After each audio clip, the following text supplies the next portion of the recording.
Excellence learners के online classroom में आपका स्वागत है। और आज इस क्लास में हम लोग पढ़ने वाले हैं आप किनके साथ हैं। बड़ा अजीब सा अटपटा सा यह प्रश्न किया है कवि हरिवंश राय बच्चन ने। हरिवंश राय बच्चन की यह कविता हमें जीवन में अपने कर्मों का विशेष महत्व है इसका पाठ पढ़ाती है।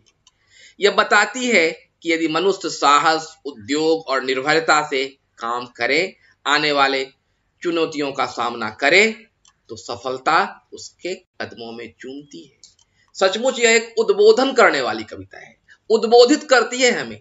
तो आइए इस कविता को हम पढ़ें, इसके अर्थ एवं भावार्थ को जानने का प्रयास करें। तो चलिए अपना पेन, पेपर और बुक लेकर रेडी हो जाइए, ताकि बीच में यदि कुछ नोट करने वाली बात आपके सामने आए तो आप इसे नोट कर पाएंगे। विश्वास है आप लोग पेन पेपर लेकर रेडी हो गए होंगे। तो आइए कविता के एक एक लाइन को पढ़ें, इसके अंतर्निहित अर्थों को जानने का प्रयास करें।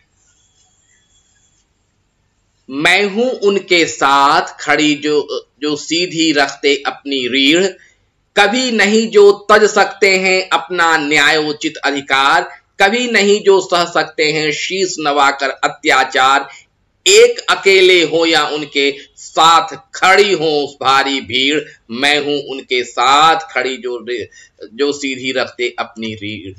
यह प्रथम बंद है आपकी इस कविता का। थोड़ी सी लंबी कविता है, लेकिन पूरी की पूरी कविताएं एक जोशीले शब्दों से भरी पड़ी उद्बोधन करती नजर आ रही है।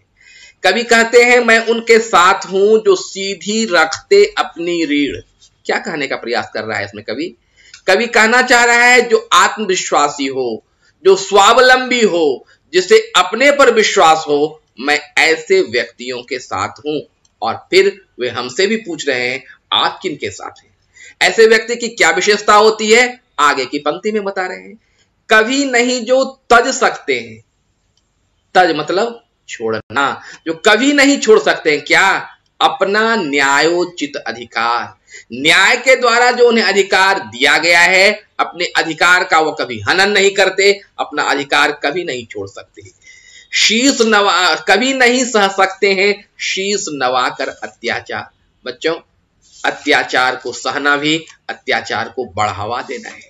इसलिए कवि कह रहे हैं कि जो शीश नवाकर अत्याचार नहीं सहते, अन्याय का विरोध करने के लिए तत्पर रहते हैं, मैं उनके साथ हूं। फिर उनकी क्या एक और विशेषता बताते हैं ऐसे व्यक्ति की।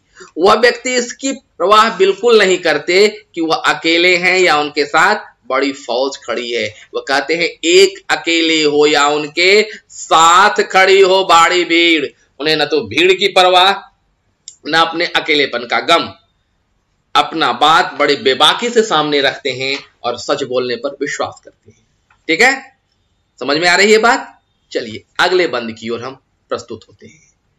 निर्भय होकर घोषित करते जो अपना उद्गार विचार, जिनकी जिह्वा पर होता है उनके अंतर का अंगार, जिन्हें नहीं चुप कर सकती है आतताइयों की शमशीर, मैं हूं उनके साथ खड़ी जो सीधी रखे अपनी रीढ़।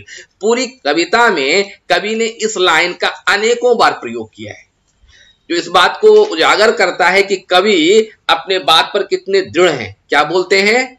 निर्भय होकर घोषित करते। निर्भय मतलब जिसे भय नहीं हो, घोषित करना मतलब बोलना। जो निर्भय होकर बोलते हैं, क्या बोलते हैं? अपना उद्गार विचार, अपने मन के अंदर के जो विचार होते हैं बड़े बेबाकी से निर्भय होकर वे रख पाते हैं। और चूंकि वे सच बोलते हैं, इसलिए कवि बोलते हैं जिनकी जिह्वा पर होती है उनके अंदर का अंगार। अंगार मतलब आग। उनकी जुबान से लब से मालूम आग की लपटें निकलती रहती हैं, जो कि सच सभी को बर्दाश्त तो होती भी नहीं ना।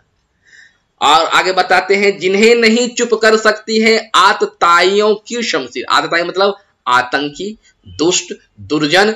ऐसे व्यक्ति जो अपना भय दिखाकर अपने आप को महान बताने की कोशिश करते हैं, कवि कहते हैं ऐसे व्यक्ति को आतंकवादियों की शमशीर मतलब तलवार भी नहीं झुका सकती, मैं उनके साथ हूं, मैं उनके सपोर्ट में खड़ा हूं। ठीक है, चलिए अगले बंद की ओर झुकते हैं हम लोग, चलते हैं। नहीं झुका करते जो दुनिया से करने को समझौता, ऊंचे से ऊंचे सपनों का देते रहते जो न्योता, दूर देखती उनकी पैनी आंख भविष्यत का तमचीर, मैं हूं उनके साथ खड़ी जो सीधी रखे अपनी रीढ़। बहुत ही सारगर्भित लाइन, एक विशेषता बता रहे हैं फिर ऐसे व्यक्ति की जिस व्यक्ति के साथ कवि हैं, उनकी क्या और विशेषता है? नहीं झुका करते जो दुनिया से करने को समझौता। वह व्यक्ति समझौतावादी नहीं होता कि अपना लाभ को, अपना काम निकालने के लिए हम किसी के साथ समझौता कर लें, जी ना, ऐसे उसके विचार नहीं होते। और उसके मन में ऊंचे ऊंचे सपने उभरते रहते हैं, फलते रहते हैं, और अपने सपनों को वह क्या करता है? निमंत्रित करता रहता है। कहने का मतलब नित्य प्रति उसके सपने बढ़ते चले जाते हैं, वह सपने का आह्वान करता है। दूर देखती जिनकी पैनी, पैनी मतलब तेज, तीक्ष्ण, धारदार, दूर देखती जिनकी पैनी आंख भविष्यत का तमचीर, भविष्यत मतलब भविष्य, तम मतलब अंधेरा, जो अंधेरे रूपी उनकी आंखें इतनी तेज होती हैं, इतनी पैनी होती हैं कि कवि कह रहे हैं वे भविष्य के रूपी अंधेरे को चीरकर भविष्य को देख पाते हैं, और इसलिए कवि क्या है? उनके साथ खड़े हैं। आगे उनकी और विशेषताएं बखान कर रहे हैं कवि। जो अपने कंधों पर्वत से बढ़ टक्कर लेते हैं, पर्वत अडिग होता है, उन्हें रास्तों से हटा पाना लगभग नामुमकिन है, लेकिन ऐसे व्यक्ति जिनके साथ कवि हैं, उनकी क्या विशेषता है? वे असंभव के साथ भी एक बार भिड़ने को तैयार हो जाते हैं। पथ की बाधाओं को जिनके पांव चुनौती देते हैं, रास्ते में बाधाएं हैं लेकिन उस बाधाओं को ललकारते हैं, उनकी पांव उन्हें ललकार देती है कि मैं बाधाओं से डरने वाला बिल्कुल भी नहीं हूं। जिनको बांध नहीं सकती है लोहे की बेड़ी जंजीर, और ऐसे व्यक्ति जिनकी कल्पनाएं ऊंची हों, जो पर्वत को भी चुनौती दे सकते हैं, जिनके पांव किसी को ललकार सकते हैं, उन्हें जंजीर में बांध पाना बड़ा मुश्किल है। इसलिए कवि कहते हैं मैं उसके साथ हूं। जो चलते हैं अपने छप्पर, जो चलते हैं अपने छप्पर के ऊपर लूका धरकर, हार जीत का सौदा करते जो प्राणों की बाजी पर, कूद उधद में नहीं पलटकर जो फिरता का करते तीर, मैं हूं उनके साथ खड़ी जो सीधी रखे अपनी रीढ़। क्या लाइन लिखा है कवि ने। जो चलते हैं अपने छप्पर, छप्पर मतलब क्या होता है?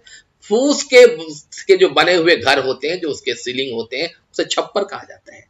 कवि कहते हैं ऐसे व्यक्ति अपने छप्पर, फूस के घर पर भी मशाल रख देते हैं, लूका रख देते हैं, मतलब अपना सर्वनाश ही क्यों ना हो जाए, अपना घर तक का भी नाश क्यों ना हो जाए, लेकिन समझौता करने के लिए तैयार नहीं होते। जो हार जीत का सौदा प्राणों की बाजी लगाकर करते हैं।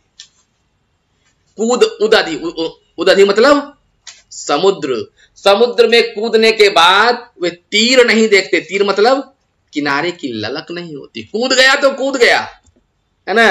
इसलिए कवि कहते हैं मैं उनके साथ खड़ा हूं। जिनको यह अवकाश नहीं है देखे कब तारे अनुकूल, जिनको यह परवाह नहीं है कब तक भद्रा कब दिगशूल, जिनके हाथों के चाबुक से चलती है उनकी तकदीर, मैं हूं उनके साथ। यह प्रायः देखा जाता है, लोग अपने भविष्य फल देखने के लिए काफी उत्सुक होते हैं। आज का राशिफल क्या है, आज दिन कैसा बीतेगा, यह उत्सुकता रहती है। कभी कहते हैं ऐसे व्यक्ति कोई समय कहां है कि अपना राशिफल और भविष्य फल वो देखे, कब देखे कि उनके ग्रह, तारे का यहां पर प्राय है ग्रह, कि ग्रह उनके अनुरूप हैं या नहीं। उनको यह भी पता नहीं कि कब भद्रा और कब दिगशूल है, यह पंचांग देखने वाले लोग जानते हैं। भद्रा और दिगशूल में यात्राएं नहीं की जाती, इसलिए कहते हैं भद्रा और दिगशूल का भी उन्हें कोई पता नहीं रहता।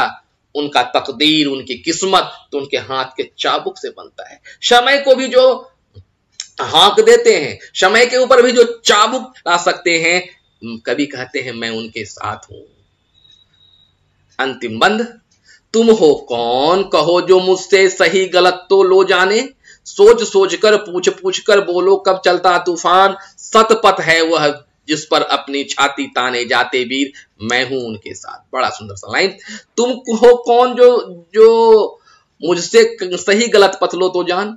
बहुत लोग कहते हैं कि चलने से पहले रास्ता कौन सा है पता तो कर लो, लेकिन कभी कहते हैं नहीं, जो वीर होते हैं ना वे जिधर से निकलते हैं रास्ता वही बन जाता है। इसलिए कभी कहता है तुम कौन हो कहने वाले भाई कि रास्ता का सही और गलत पहचान कर लो। उदाहरण देते हैं, क्या कभी तूफान किसी से पूछकर चलता है? क्या तूफान कोई रास्ता देखकर चलता है? वो जिधर से चलता है उधर ही रास्ता बन जाता है। इसलिए कह रहे हैं सतपथ। सतपथ दो शब्दों कैसे मिलकर बना है, सत और पथ। सच्चा पथ वही है जिस पर वीर छाती तान कर चले जाते हैं, आगे बढ़ते हैं। और कवि कहते हैं ऐसे वीर व्रती के मैं साथ हूं, अब आप खुद निर्णय करो आप किधर हो। एक एक पंक्ति इस कविता की सारगर्भित, उत्साह को बढ़ाने वाली, कर्म पथ पर अडिग और सतत प्रयत्न करने की प्रेरणा देने वाली है। बच्चों यह कविता आपको अच्छी लगी होगी ऐसा मुझे का विश्वास है। कविता की हर एक पंक्ति और शब्द के अर्थ को मैंने आपके सामने उजागर किया। अब जाते जाते याद करा दूं, बारी आपकी। अगर अच्छी लगी हो कविता तो लाइक करें, शेयर करें और कमेंट्स बॉक्स में जाकर अपने कमेंट्स को भी हमारे सामने प्रेषित करें। आज के लिए इतना ही, मिलते हैं अगली बार कुछ नए शब्द, कुछ नए कविताओं के साथ।